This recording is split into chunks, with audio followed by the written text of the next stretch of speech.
ई cars का चलन बढ़ रहा है। जर्मनी में इनका रजिस्ट्रेशन बढ़ता ही चला जा रहा है।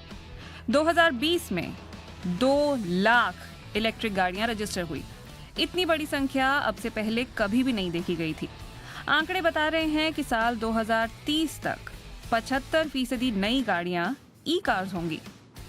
और ये आंकड़े जर्मनी की नामी ऑटो इंडस्ट्री को नए सिरे से सोचने पर मजबूर कर रहे हैं। इस दशक के लिहाज से देखें तो हम इलेक्ट्रिक या पार्शियली इलेक्ट्रिक गाड़ियों की हिस्सेदारी ही देख रहे हैं। आखिर में तो ग्राहक ही तय करते हैं कि वे कौन सा प्रोडक्ट खरीदेंगे। हमें ये पक्का करना होगा कि हम अपने ग्राहकों की उम्मीदों को पूरा करें। जाहिर है, आखिर में तो ग्राहक की ही चलती है और उसके सामने मेड इन जर्मनी की क्वालिटी भी होनी चाहिए। यही वजह है कि स्पोर्ट्स कार बनाने वाली दिग्गज जर्मन कंपनी पोर्शे अपनी बैटरी भी जर्मनी में ही प्रोड्यूस करना चाहती है।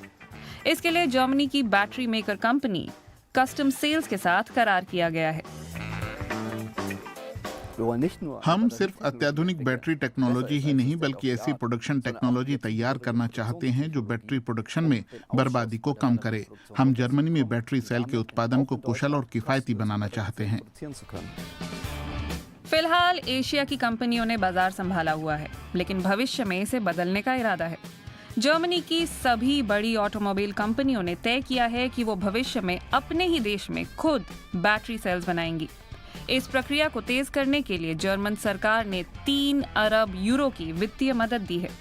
इस रकम से बैटरी सेल्स रिसर्च प्रोजेक्ट्स चलाए जा रहे हैं। ये तेजी से हो सकता है, तेजी जरूरी भी है। यूलियन श्वेंसिल बीते 20 साल से नई बैटरी टेक्नोलॉजी पर रिसर्च कर रहे हैं। दूसरे देश भी इस रास्ते पर हैं और बैटरी डेवलपमेंट पर बढ़िया काम कर रहे हैं। इस तेजी को और रफ्तार पकड़नी चाहिए। बैटरी टेक्नोलॉजी के मामले में एक वैश्विक प्रतिस्पर्धा शुरू हो चुकी है और अब जर्मनी भी इसमें शामिल है। लेकिन बैटरी टेक्नोलॉजी में जर्मनी तभी सफल हो सकेगा जब उसकी बैटरी एशिया की सस्ती बैटरी के मुकाबले ज्यादा पावरफुल होगी। उत्तरी जर्मनी की एक मैन्युफैक्चरिंग कंपनी यूनिवर्सल बैटरीज के लिए फॉइल्स विकसित कर रही है। भविष्य में ये अपने प्रतिस्पर्धियों की तुलना में ज्यादा बिजली स्टोर करेगी।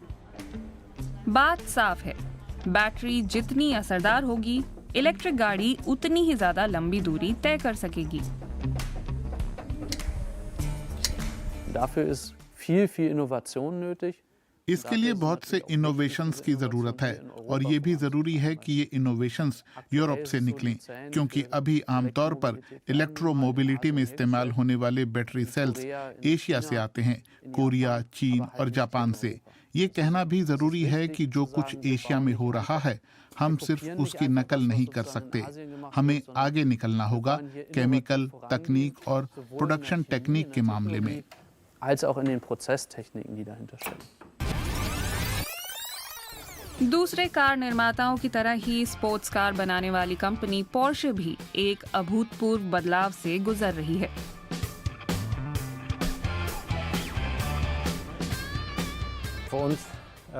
हमारे लिए इलेक्ट्रोमोबिलिटी बहुत अहम है। हम एक एक कदम आगे बढ़ाते हुए अपने प्रोडक्ट प्रोग्राम में ज्यादा इलेक्ट्रिक कारें शामिल करते जाएंगे। हमारा अनुमान है कि 2030 तक हमारे 80% ग्राहक इलेक्ट्रिक कार लेने का फैसला करेंगे। ऑटो इंडस्ट्री का भविष्य इलेक्ट्रिक है और जर्मनी इसमें एक्सपर्ट बनकर उभरना चाहता है। फिलहाल बैटरी टेक्नोलॉजी में एशियाई निर्माता बहुत आगे हैं। इस तस्वीर को बदलने की कोशिश हो रही है और ये होड़ जलवायु परिवर्तन के बढ़ते असर को रोकने के लिए छिड़ी हुई है।